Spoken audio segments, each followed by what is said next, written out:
Howdy, howdy, fellow folks in the internet, and welcome to this first edition of the ONETA Show, brought to you by PTE Creative as part of 2025, and it is good to be back with all of y'all. We're finalizing our calendar, we're getting a bunch of stuff done. It's kind of a new era for us here at PTE Creative as we're focusing on pretty much three central pillars of what we're going to be doing on the channel. A lot of the ancillary stuff we were doing, we're going to be exploring some new stuff, but really focusing on the ONETA Show, the the Wisco Movie Watchers podcast, and the Halzari region, Fakemon or Pokemon region. We're really focusing on Pokemon Bliss Oblivion and those two podcasts on the channel now. And it's a new era for us, and it's even better because we have a new era to cover in the WWE. As you saw in the thumbnail, that is what we're doing on this show. This is being recorded 15 to 20 minutes right after the debut of Raw on Netflix. So we got a brand new era of WWE's wrestling product to discuss, and I am happy to do so as a lifelong wrestling fan. And it's going to be a fun time. So we're going to run through the show. A lot of different things, a lot of excitement and electricity to start the show, and some ebbs and flows. So we're going to talk about what we liked and what we didn't like. So I'm just going to run through it here. And we're going to start right at the top of the show. The cold open with the new intro video that they did about the history of the WWE. And they kind of, I kind of feel I'm somewhat of a wrestling purist when it comes to history. Was it a slight whitewash to make it seem that though WWE is the only historic wrestling company? To a degree it was. So I'm not going to say there isn't some problems with it. But in terms of just the video package, detailing some of the history of the business and showcasing the evolution, and really WWE is always at the forefront of the evolution of the wrestling product, that was a phenomenal. And to have the ties of seeing the great moments of Ric Flair tied to Cody Rhodes, seeing the great moments of Steve Austin or Hogan or Rock tied to Roman Reigns, CM Punk, all these different guys, and then getting the new era stars like Rhea Ripley, Liv Morgan, even Tiffany Stratton, a couple other people really involved here, was just tremendous. So the cold open, glorious. Love it. Love the cold open. And, it's fun because it's as if we black and gold NXT fans got very used to this intro. It's fun to see some people still think this is really new. Triple H has been perfecting, really, if you want to break it down, all the way to 1997 and 8.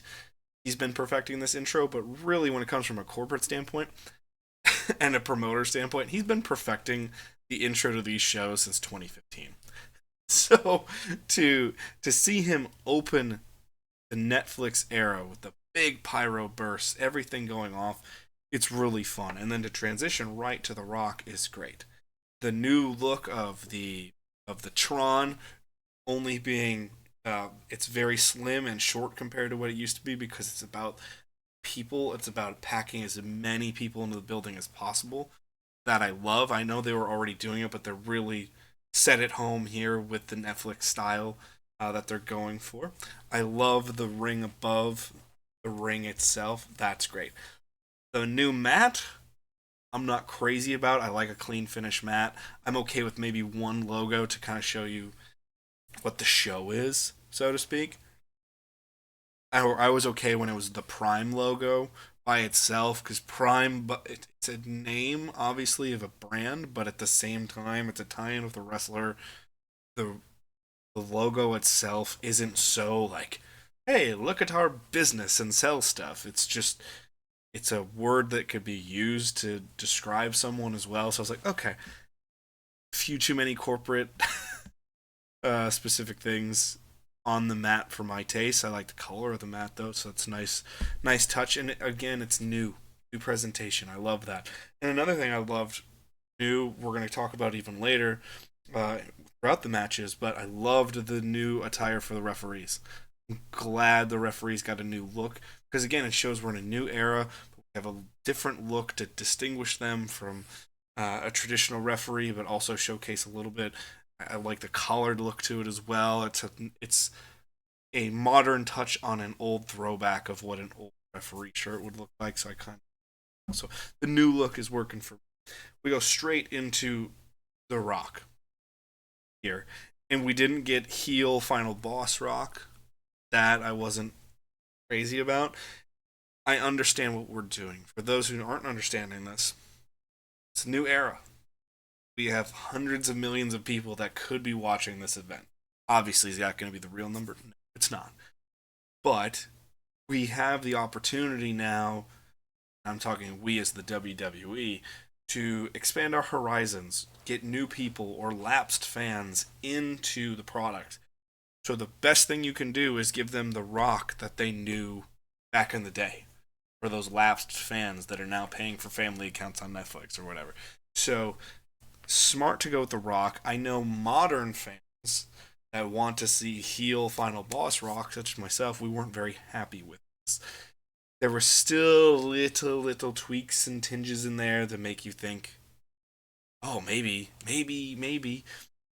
I like that he gave a shout out to Cody. Like that he gave a shout out to uh, to Netflix in general and everybody and all the fans. That's always great. But that's babyface Rock. I want to see the final boss because the final boss is far more intriguing. There seemed to be some tension there at the end of the Roman Reigns match that we'll discuss. Plus, he's going to be showing up on NXT tomorrow, which is going to be, or as of release of the show tonight, that's also going to be a lot of fun to see what happens there. I hope that we get a little bit more final boss there. My only concern, again, beyond getting babyface Rock also scares me as to rumors being very true that Rock isn't going to be around for WrestleMania, even though it was teased last year multiple ways. So that kind of defeats some of the purpose of The Rock being around in terms of a storyline character. So it's tough. But it's a good open for the Netflix era to get as much pub as possible with one of the biggest stars on the planet and really take advantage of the fact that you have a new opportunity to recollect lapsed fans or get so go with the biggest name that you ever possibly associate yourself with in the world of professional wrestling. So good on that. And then we move into our first match. This is somewhat difficult for me. I liked the first half. I liked this match until we got into the run-ins. I think there was a line during this match that actually bothered me towards the end, right before the finish, and it's Michael Cole saying, "This is what World Wrestling Entertainment's all about." And it was after one of these cinematic matches that were getting so called almost, where I know that's not a true cinematic match like the Boneyard match or a few other matches that we got during the pandemic era, but we're nearing too much into this whole it's cinema. Professional wrestling is best when it's raw emotion, and you see that at the end of the show, not the beginning. When it was, I loved Solo constantly jawing at Roman Reigns, constantly talking to Roman, talking to Paul Heyman. I loved that for Solo because Solo, this is a better performance for him. He's not super great in the ring, but the presence is there, which I appreciate. And him constantly talking smack helped buy into this. And we're just seeing haymaker after haymaker. I'm like, okay, that's fine. And I did love that Michael Cole asked production, hey, I'd love to get a shot of Paul Heyman here. I really liked commentary tonight for the most part. And I know Michael Cole and Pat McAfee always get criticized, and I understand the criticism, but tonight I really enjoyed it because it felt closer, they felt closer to a sports based product than usual in a lot of ways. It's still not perfect, and I know I'm pulling at strings because, WWE commentary has been so low for so long in many people's opinions, and I'm not talking about like a year or two, I'm talking about decades since we had Jim Ross on the call. But to at least get asking production to get a shot it sounds more like a sports commentator. Hey, can we get a replay of that? Can we get a rollback of that? Asking for that is a great small detail that helps legitimacy of the show. In the Rollins and Punk match, which I'll talk about a little later as the final main event, they kept harping on the fact that, hey, Rollins has a hurt neck, or Punk said he has a hurt neck, and we're going to go after it.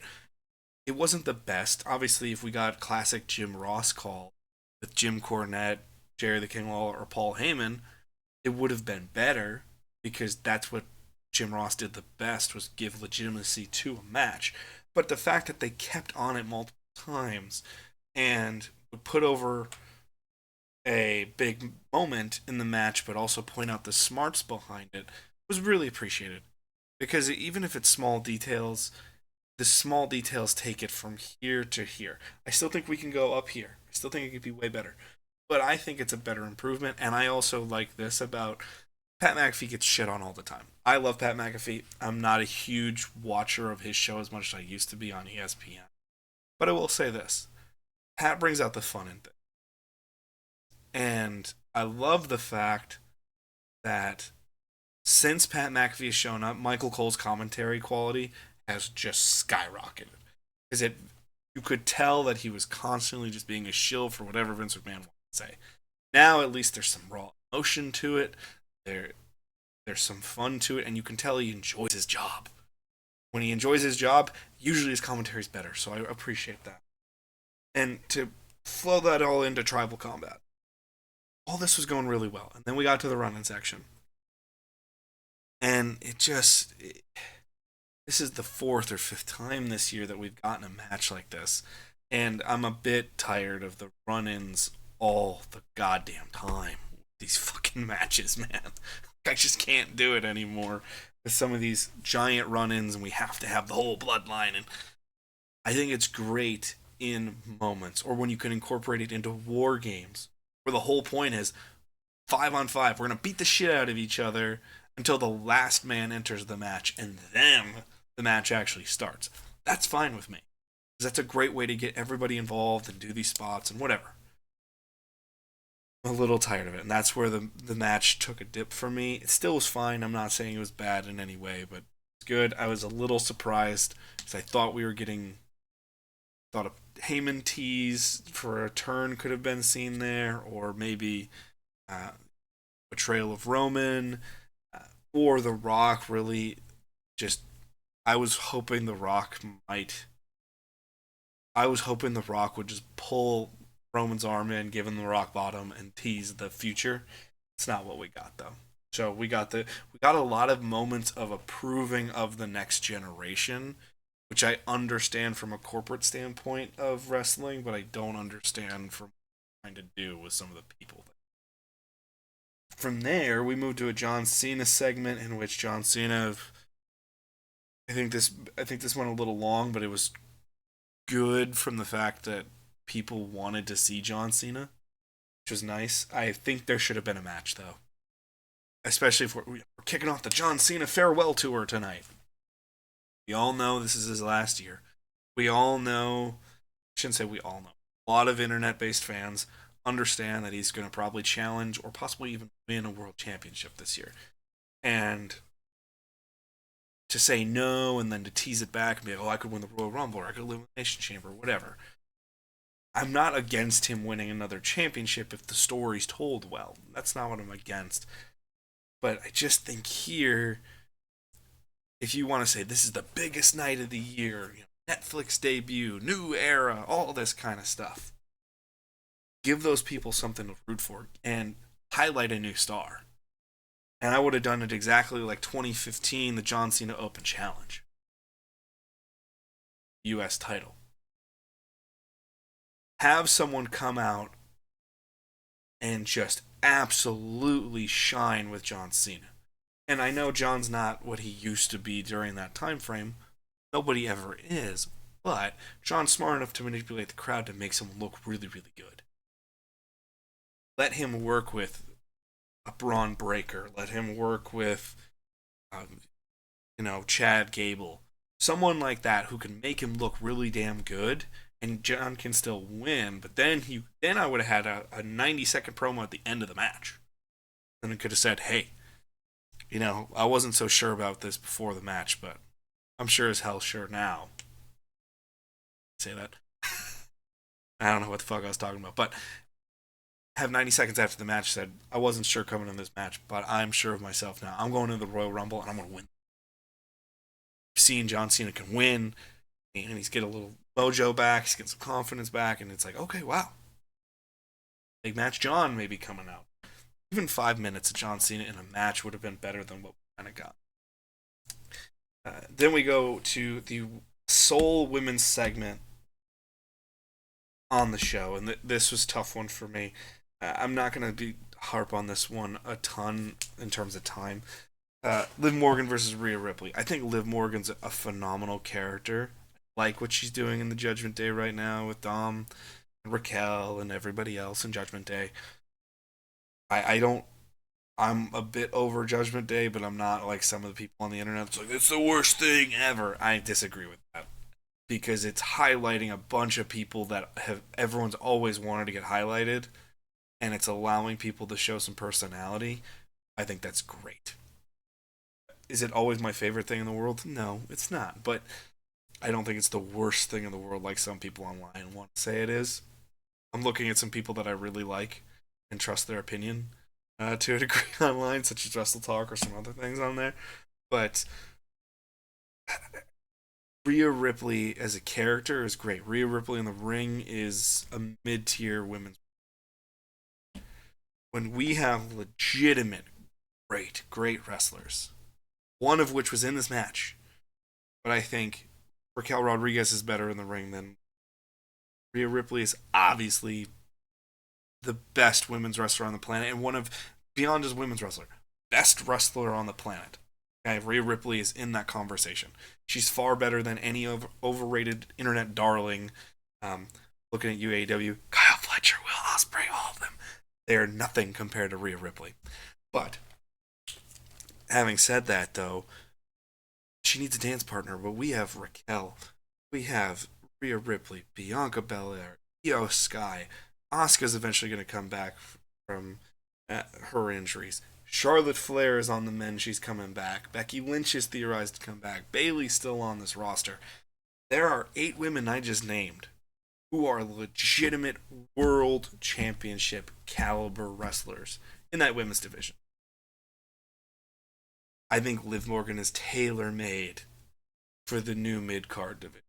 Oh, by the way, Alexa Bliss is kind of getting teased as she's coming back. And Alexa is a better character and better in the ring than Liv is. It's another one. Nine people right there that you're like, goddamn, come on. So that's what I'd like to see. I want Rhea to have a better dancing partner. This match wasn't bad. I'm glad the interference wasn't too much. It sucks because I think that should have been more in this match and less in Tribal Combat. But I understand why they did it. And then this comment at the end, Rhea wins, everyone's happy. Cool. The fucking Undertaker. Huh. It's cool that he comes out to give the approval. Pass the torch almost. Like, hey, she's the truth. That's great. It just doesn't. It was one of those WWE moments that's like, you think about it in the moment, you're like, oh, it's cool, the Undertaker. And then you think about it for 5 more seconds. And you just kind of go, okay. They just wanted to put the Undertaker on the show. Okay. I mean, sure, fine. But it was fun. It was fun nonetheless. And it's cool that Rhea is getting that recognition as, hey, you are the one from WWE's Ultimate. You are the one, the ultimate gatekeeper. But at the same time, bit odd. By this time, we had a lot of fun teases, some other stuff that I'll talk about later. But we go to the Jey Uso Drew McIntyre match. This was an underrated match from the sense of what was accomplished during it. The crowd was dead by this point, unfortunately. Started by this. Travis Scott smoking weed during Jey Uso's entrance is fucking great. I love that. That was a clear. We're on Netflix now. We don't give a fuck. So that was awesome. I know they kept having McAfee say he's smoking sage. Sure, everybody knows, and that's part of the joke, and I appreciate it. It's like we all know what this guy is, and we all know what Jay is supposed to be signifying. Let them be together, and it's fun, and give Jay a little bit more of the rub from Travis Scott. That was fun. Uh, I liked the intros for the referees. I thought every match except the final match at least had some intro for the referee, and then the final match had so much influence with the referee that I liked that they were all involved, all were shown in some way, introduced. Makes it more like a competition. I appreciate that. Um, but I'm looking at my notes here. Again, crowd got quiet. I wanted more energy from that crowd.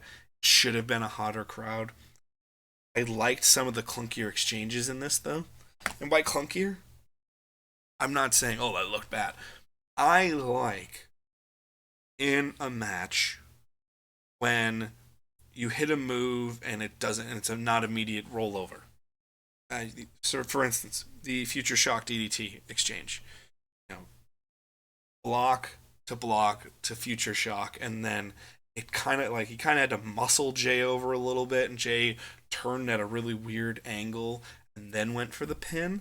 I loved that because it looks far more real. It's not going to be all these clean little exchanges. I liked that.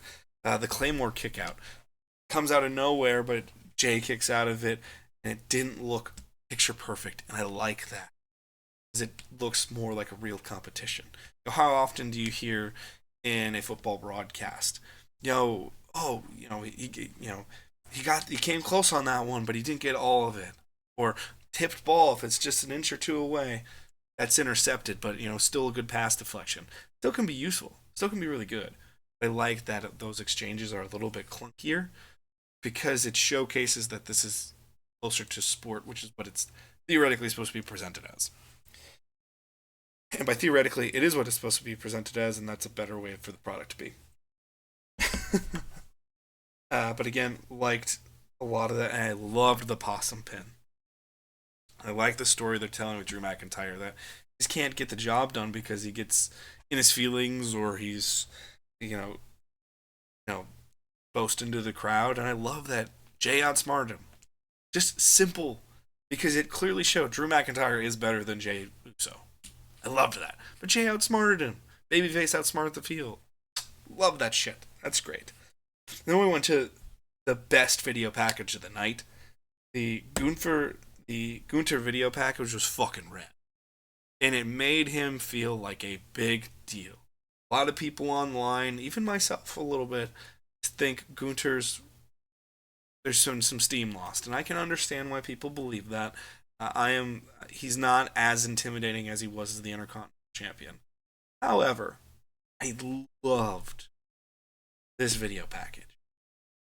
It wasn't presented as heel or babyface. It was just, I'm a badass, and your dreams will die when you face me. And I'm going to show you all these clips of me just kicking the shit out of somebody. Fucking love that.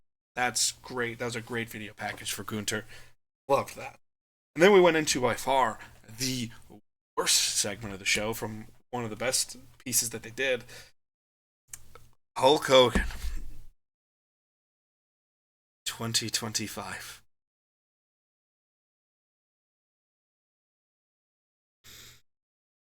Oh, God.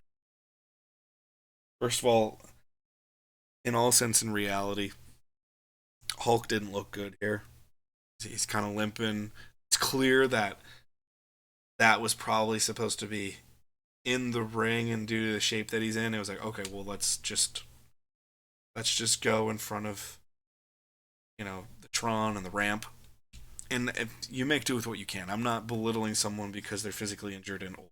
It's not what I'm doing, but it's tough to watch as a viewer because it's the reminder of bad things of the past and the sacrifices, and not in the good way. It's in the bad way. That plus he was getting a lot of healthy boos. There was a healthy booing section in that building, and the question I had to ask was, did they really think this was going to work in LA?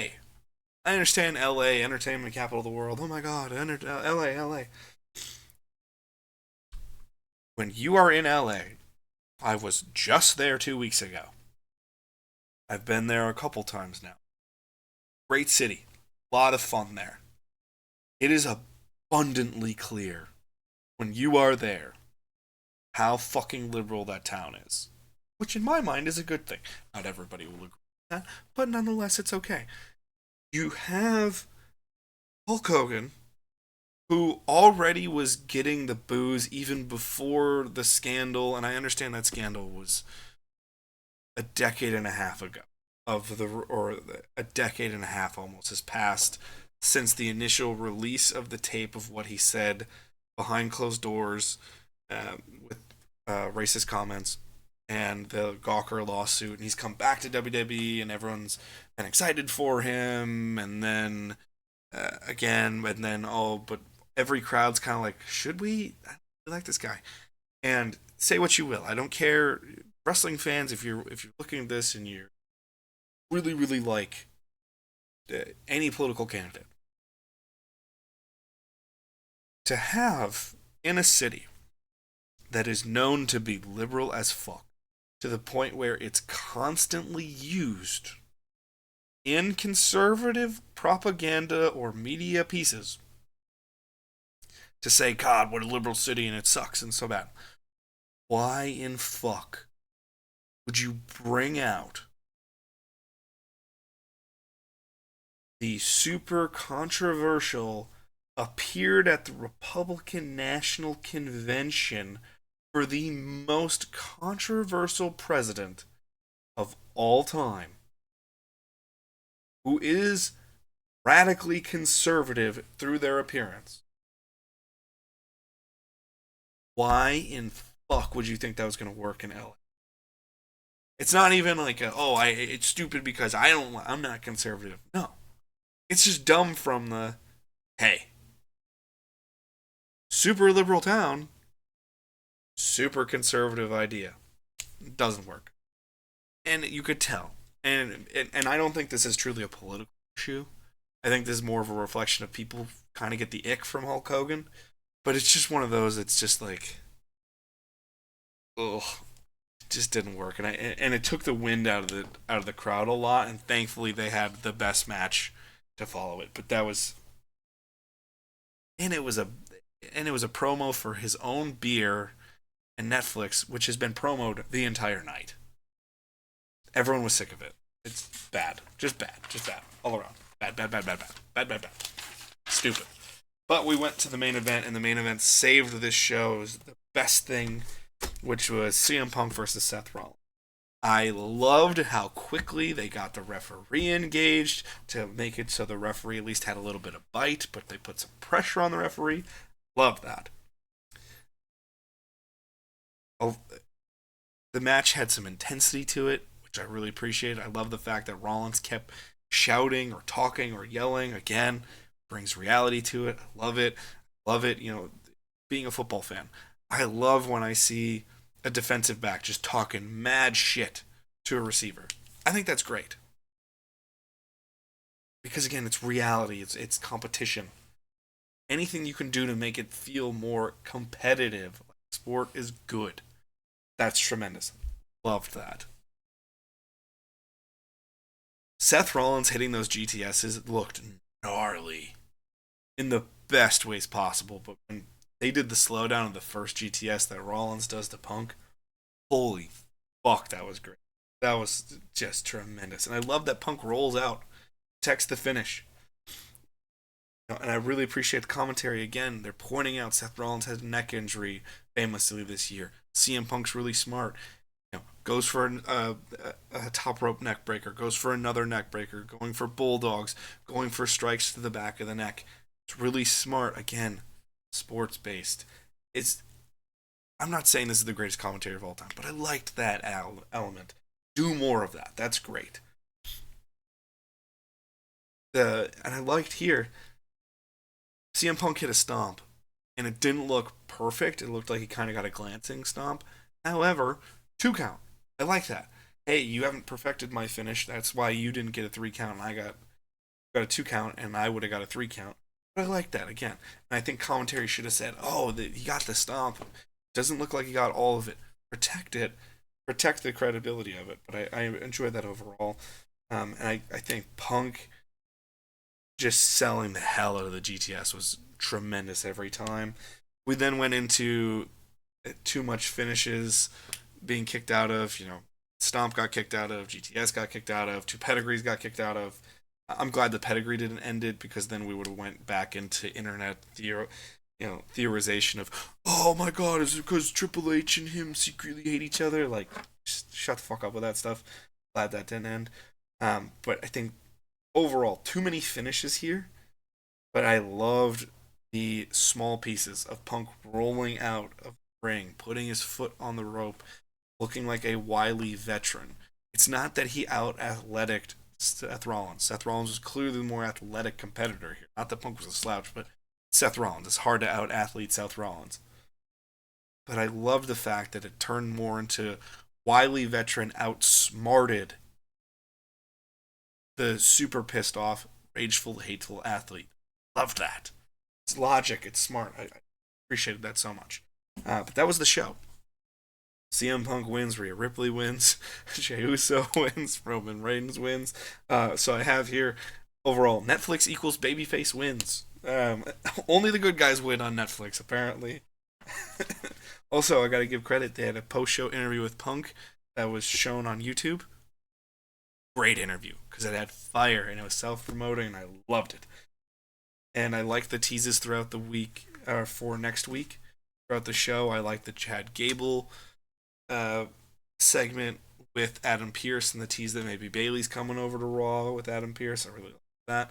But I liked it. Like, I don't have a problem with luchadors. Was it a little shoehorn? Sure.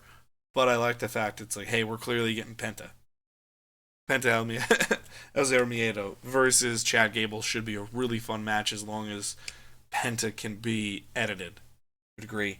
But he's a magnificent performer if he gets some editing. So that's going to be a lot of fun, especially against a guy like Chad Gable who's just so fucking. I really appreciate that. I like the fact that they teased 4 matches for next week, including the finals to the Women's Intercontinental Title Tournament. Liked all of that. So it's good stuff that you can rely on and care about for next week. Loved that.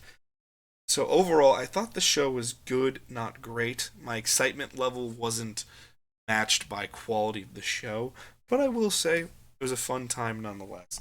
I would have wished for, I think, I would have went for the Penta debut on this show just to give a new flavor and go, see, hey, wrestling fans, I know we're presenting this to new fans, but the ones that have been here, we still got something for you too. So I would have liked a little bit more the Penta debut here. Or also, I would have liked more women on this show. So I think that was a mistake to not get the women's IC title match on this show. I understand why it's for next show because then you have something big for the next show. It's just, this felt Netflix. It kept saying, oh, historic, one of the greatest nights of all time. There was historic stuff on this show. Truly, there was. One of the bigger culminating moments of the Bloodline. The culmination of the Rhea Ripley chase back to the title. CM Punk, Seth Rollins feud. All of that. That all had long-term storytelling that I've really appreciated. But it still didn't feel like, whoa, oh my god. I think I could have used another big moment or two, like the debut of Penta, like the IC title tournament for the Into the Fold. Also, I think it's a missed opportunity to not have a Charlotte Flair or a Becky Lynch or an Alexa Bliss re-debut tonight. Of recording or tomorrow as of watch. I just think all 3 have been teased in some way, shape, or form in the last couple weeks. We know, 1 certainly coming back, 2 should definitely happen, and 3, we're always looking for Alexa Bliss, but I hope she's really back. It looks like she is coming back soon. So all 3 coming back. Give 1 tonight. Then do 1 on SmackDown or the next week's Raw, and then do 1 at the actual Royal Rumble. But at least then we could have said, oh, wow, okay. We're getting some players back here. We're highlighting some more women. Again, I think 1 or 2 more action-oriented matches Just a good match for the sake of a good match. In the middle of the show could have kept the energy alive a little bit. Would have liked that. And the last overall thought is, I'm a little disappointed there wasn't. I think the opener of this show should have been Cody. Cody is the guy. I understand Roman is seen as the corporate. Oh my God, it's Roman Reigns, and all due respect to him, our tribal chief. Cody's the guy. Have him open the show. Cody is the new John Cena. Have him do exactly what John used to do back in the day. Open the show, get the energy up, get the people caring. And the best part is you could have said, if you love tonight, go watch USA Network on Friday to watch SmackDown, and I'm going to go kick Kevin Owens' ass there. Simple as that. And you could still have the run-in. You could still get, those fans could have saw Cody in action, sort of, plus the big promo. I understand he got the big hurrah from the. Would have liked more for Cody there. But again, overall thoughts, good show. Not great, but I enjoyed my time, and I'm looking forward to more Netflix Raw, because it clearly is being touted as a big deal, and they're treating it like a big deal. So that's awesome, and that is going to be a lot of fun. But that is it for this week's show of the ONETA Show. I hope you guys enjoyed it. Let me know what you guys think in the comment section. That would be super great. And I'm excited to cover some more wrestling going forward. Here, I may or may not be at the Royal Rumble. I'm still figuring out some plans there, so I might have some stuff live in the ground here. I don't know how often we're going to be doing wrestling content on this show, but certainly wanted to cover some bigger stuff as a big wrestling fan, so it's going to be a heck of a lot of fun to do that. So stay in touch through the comment section, through our social media, and just watch out for 2025. We got a lot of cool stuff coming your way, and it's going to be a heck of a lot of fun. Stay tuned. Peace, love, and hugs to you all. Goodbye!